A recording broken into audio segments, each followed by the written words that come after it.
నమస్కారం ratio TV వార్తలకు స్వాగతం. నా పేరు సుమలత. వార్తల ముందుగా హెడ్లైన్స్.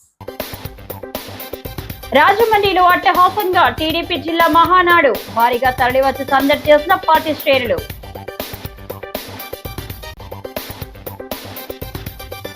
పార్టీలకు అతీతంగా గ్రామాల అభివృద్ధి రాష్ట్ర ఉప ముఖ్యమంత్రి పవన్ కళ్యాణ్.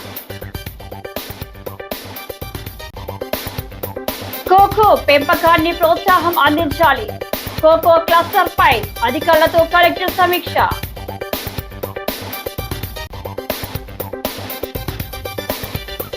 ఇసుక మాఫియా అరాచకాలు అరికట్టండి. సిపిఎం జిల్లా కార్యదర్శి టి అరుణ్ డిమాండ్. జిల్లా పరిశీలకుడు గురుమూర్తి రెడ్డి రాక నియోజకవర్గాల ఇన్ఛార్జ్లతో సమావేశం. ఇక డీటెయిల్స్ చూస్తే తెలుగుదేశం పార్టీ తూర్పు గోదావరి జిల్లా మహానాడు స్థానిక జేఎన్ రోడ్లో ఉన్న చెరుకూరి కళ్యాణ మండపంలో శుక్రవారం అట్టహాసంగా జరిగింది. రాజమహేంద్రవరం సిటీ ఎమ్మెల్యే ఆదిరెడ్డి శ్రీనివాస్ ఆధ్వర్యంలో జరిగిన మహానాడుకు అన్ని నియోజకవర్గాల మంచి నాయకులు కార్యకర్తలు తరలివచ్చారు. అన్ని నియోజకవర్గాల నుంచి నాయకులు కార్యకర్తలు తరలివచ్చారు. టీడీపీ జోన్ 2 కోఆర్డినేటర్ మాజీ మంత్రి రాష్ట్ర అటవీ కార్పొరేషన్ చైర్మన్ సుజయ్ కృష్ణ, రంగారావు, ఎమ్మెల్యేలు Adireddy Vasu, Muppidi Venkateswararao, Maddipati Venkataraju, RUDA chairman Boddu Venkataramana Chowdary, Nidadavolu incharge Burugupalli Sesharao, Anaparthi TDP incharge Manoj Reddy, GUDA మాజీ చైర్మన్ గన్నికృష్ణ, మాజీ MLC Adireddy Apparao, Chettibalija corporation chairman Kodupudi Satyababu, Challa Shankarrao, Erra Venu, గొల్ల ఆళ్ల గోవింద్, దొండపాటి సత్యంబాబు తదితరులు హాజరయ్యారు.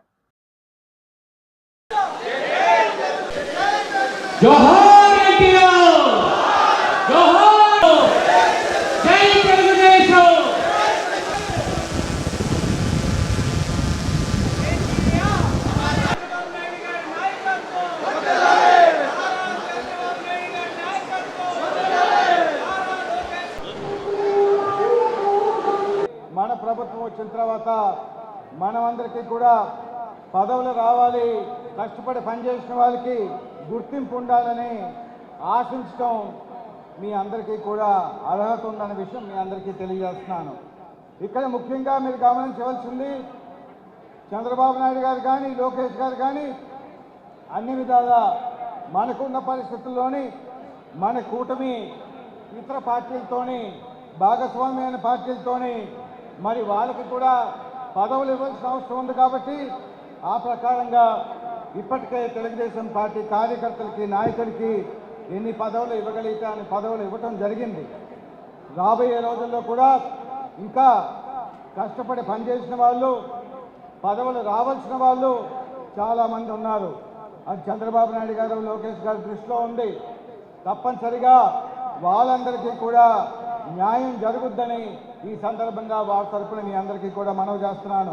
అక్కడ ఎక్కడ కొట్టడం కాదు, కడప నరి రొడ్డుల మీద మనం అందరం కూడా తెలుగువాడి సత్తా ఏంటో చూపించాలి. 5 సంవత్సరాలు కూడా జెండా మోసిన కార్యకర్తలు చాలా ఇబ్బందులు పడ్డారు, చాలా అవమానాలు భరించారు, అనేకమైన వేధింపులు. అసలు ఈ జెండా మోయడానికే భయపడే రోజులు కూడా మనం చూసాం. అలాంటి పరిస్థితుల నుంచి ఈ రోజున అధికారంలోకి రావడం జరిగింది. కూటమి ఈరోజు కలిసికట్టుగా పార్టీని అధికారంలో తీసుకురావడం జరిగింది. తెలుగుదేశం పార్టీ కార్యకర్తల పోరాటం మనం ఎప్పుడు కూడా మరవనిది. ఇందాకే పెద్దలు చెప్పినట్లుగా సంవత్సరం కావస్తా ఉంది, ఇంకా కేసులు, భయాలు ఇంకా చాలా ఉన్నాయి.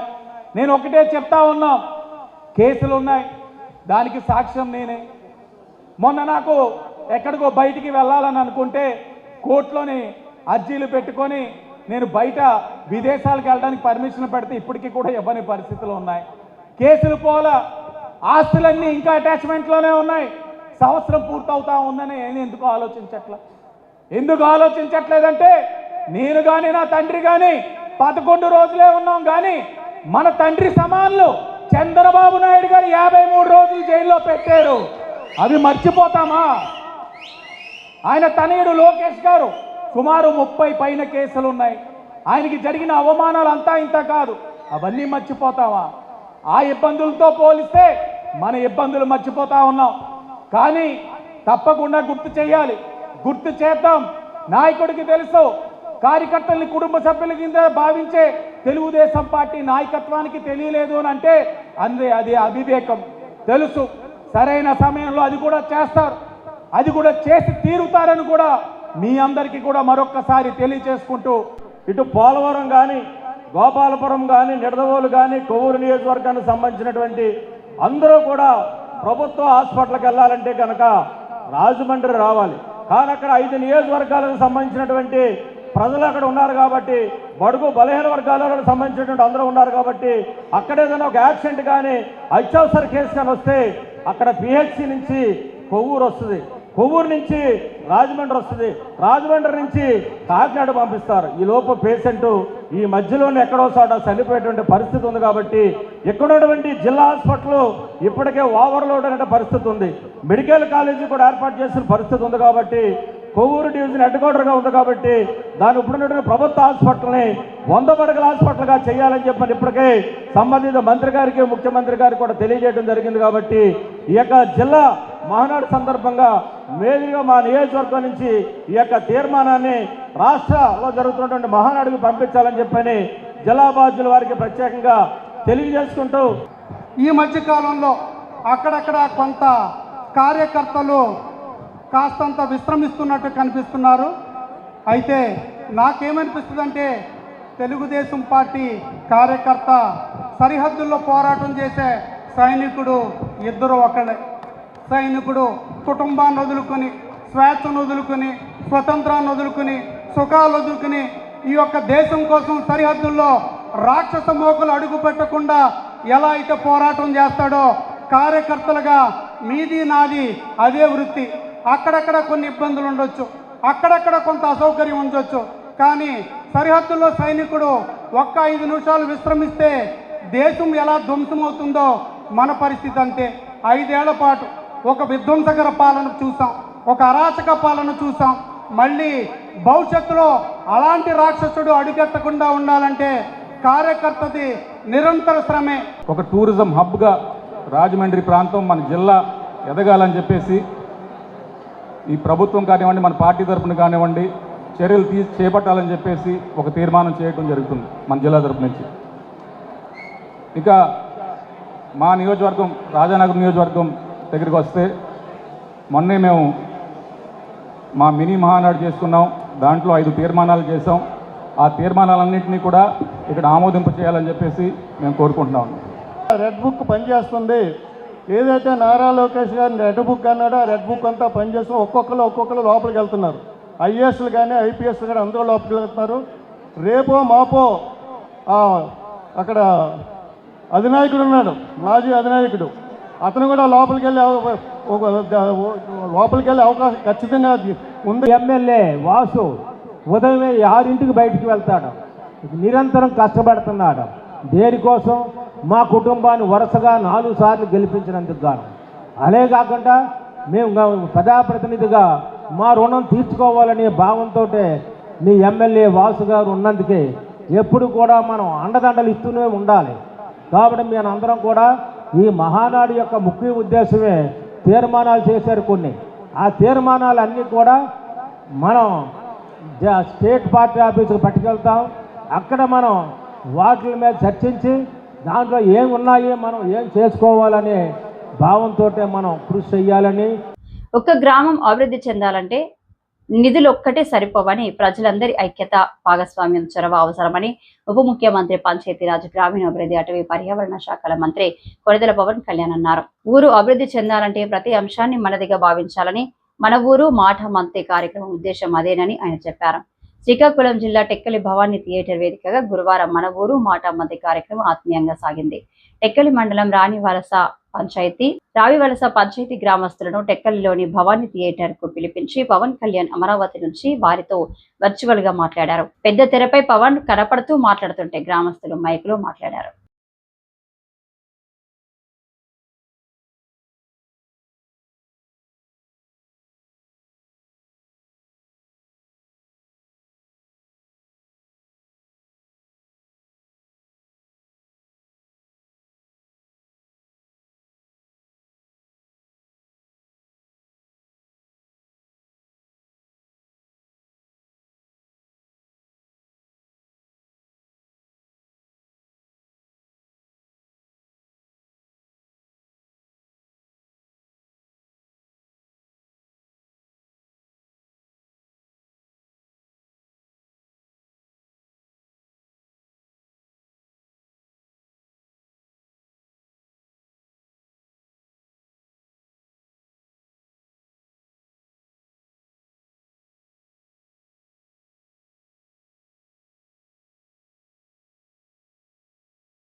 మన ఊరు అభివృద్ధి చెందాలంటే ఇప్పుడు మనం రోడ్లు కట్టగలం, లేదంటే కాంపౌండ్ వాల్ కట్టగలం.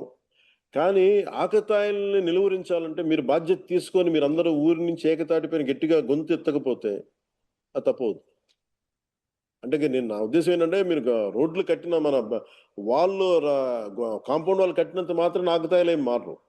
అంటే స్కూల్ వైపు చూడాలంటే భయపడాలంటే మీరు అందరూ ఏకతాటిపైన ఇర్రెస్పెక్ట్ ఆఫ్ పొలిటికల్ పార్టీస్, మీరు కొంతమంది వైసీపీ ఉండొచ్చు, టీడీపీ ఉండొచ్చు, జనసేన ఉండొచ్చు, ఇంకే పార్టీ అయినా కావచ్చు, బీజేపీ ఉండొచ్చు, ఎవరైనా ఉండొచ్చు, కానీ ఇర్రెస్పెక్ట్ ఆఫ్ పార్టీస్. బట్ గ్రామాన్ని దగ్గరికి వచ్చేటప్పటికి మీరందరూ ఏకతాటిపైన ఉండటం అవసరం. ముఖ్యంగా స్కూల్ పిల్లలకు సంబంధించి కానీ గ్రామ ఉమ్మడి ఆస్తుల మీద కానీ మనందరం ఏకాభిప్రాయంతో ఉండాలని మనస్ఫూర్తిగా కోరుకుంటూ, అలాగే పిల్లలు రోజు బడికి వెళ్తున్నారా లేదా అనే విషయాన్ని కూడా తల్లిదండ్రులు, గ్రామ పెద్దలు కూడా చూసుకోవాలి. విద్య అనేది ఇందాక మన జగదీశ్వర్ గారు మాట్లాడుతా మన ఎడ్యుకేషన్ గురించి చాలా గొప్పగా చెప్పారు. అందువల్ల విద్య అనేది మనం పిల్లలకి ఇవ్వగలిగితే అది విలువైన ఆస్తి. అందుకని అది కూడా మీ దృష్టికి తీసుకొస్తా ఉన్నాను. అలాగే గ్రామ శుభ్రత, శానిటేషన్, వీటన్నిటికి కూడా మీరు అందరూ ప్రత్యేకించి భాగస్వామ్యం తీసుకోండి. కనీసం విలేజ్ సచివాలయాలు ఉన్నాయి, మీరందరూ పంచాయతీ ఆఫీసులు ఉన్నాయి, మీరందరూ కనీసం ఒక రోజుకి గ్రామ పరిసరాలని శుభ్రంగా చేసుకోవడంలో మీరు పార్టిసిపేట్ చేయాల్సిందిగా మనస్ఫూర్తిగా మిమ్మల్ని కోరుకుంటా ఉన్నాను. అంటే మన కష్టాలు వచ్చినప్పుడే విలువ తెలుస్తుంది. ఒకసారి మా ఇంట్లో ఏముంటుందంటే నాకు వాటర్ ట్యాంక్లో నీళ్ళు అయిపోతాయి. మామూలుగా నీళ్ళు ఉన్నప్పుడేమో 3-4 బకెట్ కూడా చేసేస్తాను, కానీ నీళ్లు లేనప్పుడు ఒక్క హాఫ్ బకెట్తో సంపూర్ణంగా స్నానం చేస్తాను. అప్పుడు అనిపిస్తూ ఉంటుంది నీటి విలువ ఎంత అన్నాను. సో మీ అందరూ కూడా నాలాంటి అనుభవాలు ఉంటాయి. అందుకని వర్షాకాలంలో వర్షపు నీటిని మనం వృధా చేయకుండా నిల్వ చేసుకుంటే, అలాగే వ్యవసాయానికి మరి ఇతర అవసరాలకి వినియోగించుకోవాలి. అలాగే హరిత గ్రామాలంటే మొక్కలు వేయమంటే మొక్కలు వేసేటివి వేసి మొక్కలు వేసి, కానీ దాన్ని ఎవరు మెయింటైన్ చేస్తారు? గ్రామంలో మనమే ఒక భాగస్వామ్యం తీసుకోవాలి. నర్సరీల నుండి ఉచితంగా వచ్చే మొక్కల్ని ప్రతి గ్రామంలో ఇంట్లో నాటాలి. అది చిన్నపాటి సుందర వనంగా మనం చేసుకోవచ్చు ఈ ప్రతి గ్రామంలో. అలాగే ముఖ్యంగా పిల్లలు ఆడుకోలేకపోతున్నారు, బయటికి వెళ్ళి ఎంతసేపు సెల్ ఫోన్లో, టీవీల్లో ఆగిపోతున్నారు. అందువల్ల ప్రత్యేకించి మీ అందరికీ కూడా ఖాళీ స్థలాలను గుర్తించి వాటికి పిల్లల్ని ఆడుకునే అభివృద్ధి స్థలాలుగా చేయాలి అనేది ఉంది. అది మీరందరూ కొంచెం చొరవ తీసుకున్న ఆ దిశగా వెళ్ళండి. మా నుంచి ఎలాంటి సహకారం కావాలో నేను ముందుండి మేము నడిపిస్తాను. మీకు గుర్తుండి ఉంటుంది, నన్ను చిత్తూరు జిల్లా మన రాజంపేటలో ఒక చోట అడిగితే రైల్వే కోడూరులో నేను వెంటనే అక్కడ కనీసం మనకి 300 ఎకరాలంత భూమి ఉంది. ఇక్కడ అసలు సెంటు భూమి లేదు అక్కడ రైల్వే కోడూరు. సో నేను 1 ఎకరం కొని వాళ్ళకి స్కూల్ కోసం నేను పంచాల్సి వచ్చింది. సో నా దగ్గర అంత డబ్బు లేదు, కానీ మనకున్న పొలాన్ని, మన ప్రభుత్వ భూముల్ని ఖచ్చితంగా పిల్లలకు ఉపయోగపడేలా ఖాళీ స్థలాలకి, ఎందుకంటే దేహదారుఢ్యం చాలా అవసరం పిల్లలకి. వయసు వచ్చిన ఆడబిడ్డలకి ఇంతమంది తల్లులు ఉన్నారు, అక్క చెల్లెలు ఉన్నారు, ఆడపడుచులు ఉన్నారు. మన బిడ్డల్ని, మన ఆడబిడ్డలు మనం రక్షించుకోలేని పరిస్థితిలో మనం ఉండటం నిజంగా చాలా బాధాకరం. అందుకని ప్రతి ఒక్కరు కూడా, యువకులు కానీ అందరూ కూడా, పెద్దలు కానీ, ఆడబిడ్డలకి గ్రామ సమాజం రక్షణ కవచంగా నిలబడాలి. దయచేసి మీరు దాన్ని దృష్టిలో పెట్టుకోండి. జిల్లా కోకో తోట పంటల విస్తరణపై ఉద్యాన శాఖ అధికారులు దృష్టి సారించాలని, ఆ తర్వాత అదనపు ఆదాయం పొందడానికి అవకాశం ఉంటుందని జిల్లా కలెక్టర్ పి ప్రశాంతి సూచించారు. స్థానిక కలెక్టరేట్ లో కోకో క్లస్టర్ అభివృద్ధి కార్యక్రమంపై కలెక్టర్ సమీక్ష జరిపారు. ప్రశాంతి మాట్లాడుతూ 600 హెక్టార్లలో కోకో తోటలు సాగయ్యేలా చూడాలని, అందుకు అనుగుణంగా లక్ష్యాన్ని నిర్దేశించుకోవాలని పేర్కొన్నారు. ఆ మేరకు రైతులను ప్రోత్సహించే క్రమంలో చర్యలు తీసుకోవాలని జిల్లా కలెక్టర్ స్పష్టం చేశారు. కొబ్బరి, ఆయిల్ ఫామ్ పంటలలో అంతర పంటగా వేసే కోకో తోటలపై రైతులకు అవగాహన కల్పించాలన్నారు. ఇందులో భాగంగా ర్యాలీలు, ప్రదర్శనలు ఏర్పాటు చేయాలని సూచించారు. ప్రతి నెల రైతులలో అవగాహన కల్పించడం కోసం ప్రత్యేక కార్యక్రమాన్ని నిర్వహించాలన్నారు. రైతుల క్షేత్ర ప్రదర్శన తప్పక ఉండాలని చెప్పారు.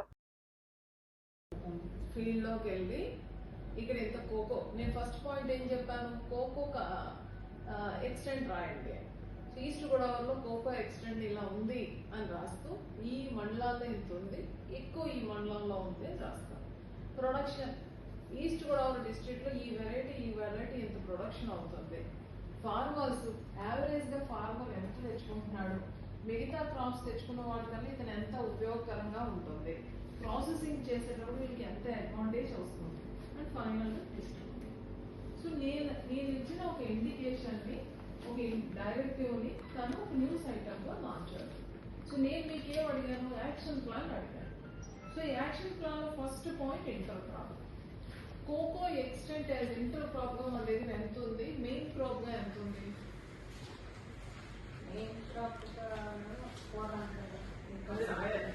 జిల్లాలో ఇసుక మాఫియా నిబంధనలకు విరుద్ధంగా ఎటువంటి అనుమతులు తీసుకోకుండా ఇష్టం వచ్చినట్టుగా ఇసుక తరలింపు కారణంగా ఇప్పటికీ కొన్ని ప్రాణాలు గాల్లో కలిసిపోయాయని, ఇంకెన్ని ప్రాణాలు ఇసుక మాఫియాకు బలైపోవాలని ప్రభుత్వాన్ని సిపిఎం జిల్లా కార్యదర్శి అరుణ్ ప్రశ్నించారు.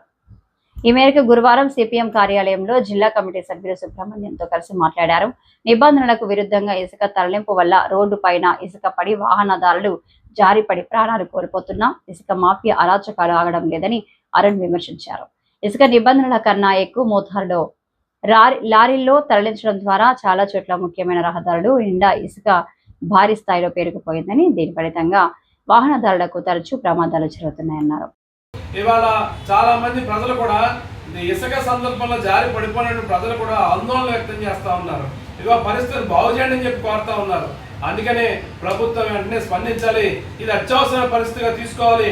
ఇప్పుడు ధవళేశ్వరం గాయత్రి ఇసుక బయట రోడ్డు, అది రోడ్డు లేదంటే అది మొత్తం ఇసుక ర్యాంపు అర్థం కాని పరిస్థితుల్లో ఉన్నది. అక్కడ చిన్నపాటి స్కిడ్ అయితే చాలు జనం పడిపోయిన పరిస్థితి. ఆ పైనుంచి అత్యధిక లోడుతో లారీలు వేగంగా వస్తున్న పరిస్థితి కూడా కనిపిస్తూ ఉంది. అందుకే ప్రభుత్వం తక్షణమే వారం 10 రోజుల్లోపు ఇట్లాంటి వాటన్నిటిని నియంత్రించి ఆ రోడ్లపైన ఇసుక మొత్తాన్ని తొలగించి ప్రయాణికులకు ఇబ్బంది లేకుండా చేయాలని చెప్పి ప్రభుత్వ అధికారులు ప్రజాప్రతినిధులు కోరుతా ఉన్నాం. ప్రభుత్వం స్పందించకపోతే సిపిఎం పార్టీగా ప్రజల్ని సమీకరించి అధిక లోడుతో ప్రయాణం చేస్తున్న ఇసుక లారీలను అడ్డుకుంటాము. ఎక్కడికక్కడ ఇసుక లారీలను అడ్డుకుని ఆఫ్ చేస్తాం, నిలుపుదల చేస్తాము. తర్వాత జరిగే పరిణామాలకి ఇవాళ ప్రభుత్వ యంత్రాంగం బాధ్యత వహించాల్సి వస్తుందని చెప్పని కూడా ప్రభుత్వ అధికారులకి తెలియజేస్తాం. వైఎస్ఆర్సీపీ జిల్లా అధ్యక్షుడు మాజీ మంత్రి చెల్లుబోయిన శ్రీనివాస్ వేణుగోపాలకృష్ణ అధ్యక్షతన జిల్లా పరిశీలకులుగా నియమితులైన తిప్పల గురుమూర్తిరెడ్డికి ఘన స్వాగతం పలికారు.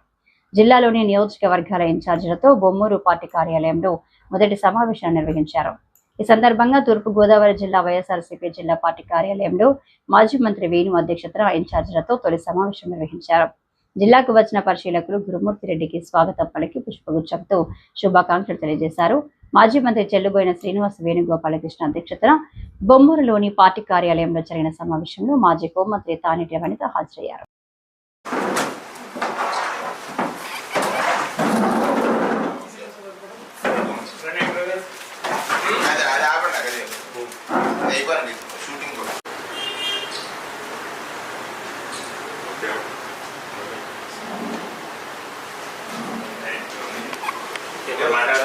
స్వయం సహాయక సంఘాల మహిళలు ఆర్థిక సాధికారతకై వ్యవసాయ అనుబంధ రంగాల వారి కార్యాచరణ ప్రణాళిక రూపొందించామని జిల్లా జాయింట్ కలెక్టర్ ఎస్ చిన్నరాముడు పేర్కొన్నారు. స్థానిక కలెక్టరేట్ సమావేశ మందిరంలో డిఆర్డీఏ మెప్ప బ్యాంకర్లతో సమన్వయ కమిటీ సమావేశం నిర్వహించారు. ఈ సమావేశానికి అధ్యక్షత వహించిన జిల్లా జాయింట్ కలెక్టర్ ఎస్ చిన్నరాముడు మాట్లాడుతూ ప్రతి ఒక్క కుటుంబం నుంచి ఒక పారిశ్రామికవేత్త రావాలి అనే ముఖ్యమంత్రి సంకల్ప సాధనలో భాగంగా మే నెలాఖరు నాటికి 2000 మంది స్వయం సహాయక సంఘాలు మహిళలను పారిశ్రామికవేత్తలుగా తీర్చిదిద్దే ప్రక్రియలో ప్రతి ఒక్కరూ భాగస్వామ్యం కావాలన్నారు. ఈ లక్ష్య సాధనకై బ్యాంకర్లు రుణాలు మంజూరు చేయాలని కోరారు. చూసుకొని వాళ్ళు ఎలిజిబుల్ అయితే కనుక ఇమీడియట్గా ఇవ్వండి, ఎలిజిబుల్ కాకపోతే ఇమీడియట్గా రిజెక్ట్ చేయండి. మీ దగ్గర ఇది బ్యాంక్స్ దగ్గర మన దగ్గర వస్తున్న కొంచెం ల్యాప్సెస్ ఏంటంటే మనం ఇచ్చేది ఇమీడియట్గా ఇవ్వకపోవడం వల్ల కూడా ప్రాబ్లమ్స్ వస్తున్నాయి. ఇస్తే ఇమీడియట్గా ఇవ్వండి, లేకపోతే రిజెక్ట్ చేయండి, నో ప్రాబ్లం. అలాగే నేను డిపార్ట్మెంట్ హెడ్స్ ఇప్పుడు ఉన్నాను కాబట్టి కానీ నేను పారిశ్రామికవేత్తగా ఉన్నాను, నేను ఏమైనా చేయగలను అనే ఒక కాన్సెప్ట్ రావాలంటే ప్రభుత్వం ముఖ్య విషయం. వారికి సంబంధించి వాళ్ళ అభిప్రాయాల మీద వారికే వదిలిపెట్టాలి. వాటిలో చాలా వర్క్ ఉన్నాయి. స్కీమ్స్లో కూడా కొందరు మ్యానుఫ్యాక్చరింగ్ యూనిట్కు ఇష్టపడతారు, కొందరు కేవలం మ్యానుఫ్యాక్చర్ చేయడానికి ఇష్టపడతారు, కొందరు సర్వీస్ చేయడానికి ఇష్టపడతారు, కొందరు ఇన్కమ్ జనరేటెడ్ కేవలం నా డబ్బు వస్తే చాలనుకుంటారు, ఇన్కమ్ జనరేట్ యూనిట్ ఇష్టపడతారు. అలాగే కొందరు ట్రేడింగ్ యూనిట్కి ఇష్టపడతారు. ఆగస్టు 22న మెగాస్టార్ డాక్టర్ పద్మ విభూషణ్ కొణిదెల చిరంజీవి జన్మదినం పురస్కరించుకొని అఖిల భారత చిరంజీవి యువత ఆధ్వర్యంలో ఆగస్టు 15 నుంచి ఆగస్టు 22 వరకు జరగబోయే మెగాస్టార్ జన్మదిన వేడుకలు పురస్కరించుకొని మెగాస్టార్ జన్మదిన వేడుకలు పుస్తకావిష్కరణ జరిగింది. అఖిల భారత చిరంజీవి యువత ప్రధాన కార్యదర్శి ఏడిద బాబీ శుక్రవారం రాజనగరం నియోజకవర్గ శాసనసభ్యులు బత్తల బలరామకృష్ణని మర్యాదపూర్వకంగా కలిశారు. ఈ సందర్భంగా మెగాస్టార్ జన్మదిన వేడుకల పుస్తక ఆవిష్కరణను బత్తుల బలరామకృష్ణ చేతుల మీదుగా చేశారు. ఈ కార్యక్రమంలో అఖిల భారత చిరంజీవి యువత సభ్యులు, అభిమానులు పాల్గొన్నారు.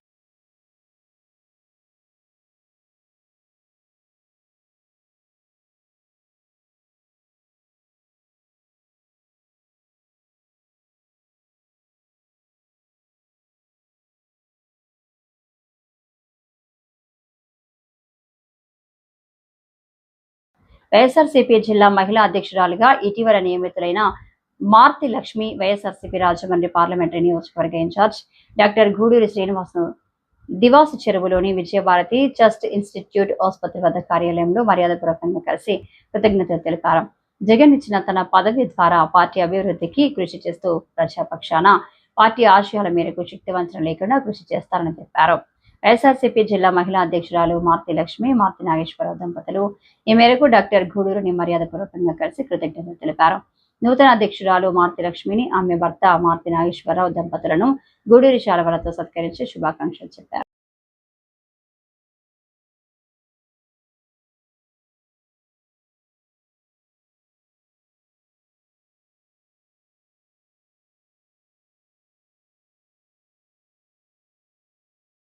ఇటీవల 10వ తరగతిలో ఉత్తమ ప్రతిభ కనబరిచిన విద్యార్థులను ఐటీ మానవ వనరుల శాఖ మంత్రి నారా లోకేష్ ఉండవల్లిలోని నివాసంలో సన్మానించారు. రాజమహేంద్రవరం రూరల్ హుకుంపేట బొప్పన సావిత్రమ్మ జిల్లా పరిషత్ ఉన్నత పాఠశాలకు కనితి కిషోర్ 500కి 487 మార్కులు సాధించాడు. ప్రత్యేక అవసరాలు కలిగిన విభాగంలో ప్రతిభ కనపరచడాన్ని కిషోర్ను మంత్రి లోకేష్ అభినందించారు. సందర్భంగా మంత్రి సన్మానించే స్ఫూర్తి ప్రదాతలు రచించిన పుస్తకాలు అందజేశారు. కిషోర్ మంత్రితో మాట్లాడుతూ ఈ మార్కులు సాధించడానికి పాఠశాలలో ప్రభుత్వం చేపట్టిన 100 రోజుల ప్రణాళిక బాగా ఉపయోగపడిందన్నారు. ఐఏఎస్ అవ్వాలన్నదే తన లక్ష్యమని లోకేష్ వివరించారు. ప్రభుత్వం తరపున సహాయం ఉంటుందని మంత్రి విద్యార్థులతో తెలిపారు.